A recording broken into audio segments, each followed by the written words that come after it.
জাতির পিতার রক্তের উত্তরাধিকার, বিশ্ব মানবতার জননী, 18 কোটি বাঙালির আশা আকাঙ্ক্ষার শেষ আশ্রয়, মাননীয় প্রধানমন্ত্রী জননেত্রী শেখ হাসিনার নেতৃত্বে আলোকোজ্জ্বল সমৃদ্ধির পথে প্রিয় বাংলাদেশ ইতিমধ্যে নিজস্ব অর্থায়নে ঐতিহাসিক পদ্মা সেতু নির্মাণের কাজ সম্পন্ন হয়েছে।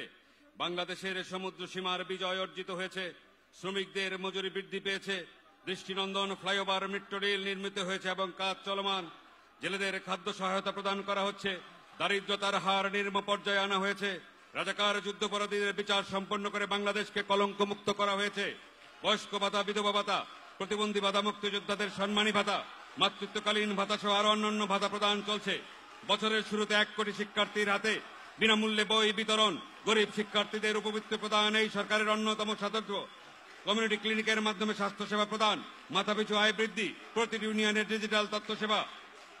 বিভিন্ন স্থানে ইকোনমিক জোন নির্মাণ করা হয়েছে। গ্রামীণ রাস্তাঘাট, কালভার নির্মাণ চলছে। কর্মসংস্থান সৃষ্টি, কৃষিতে সফলতা অর্জন। রামপাল বিদ্যুৎ কেন্দ্র স্থাপন, দেশব্যাপী বিদ্যুতায়নের ব্যাপক সফলতা অর্জিত হয়েছে। নারীর ক্ষমতায়ন হয়েছে।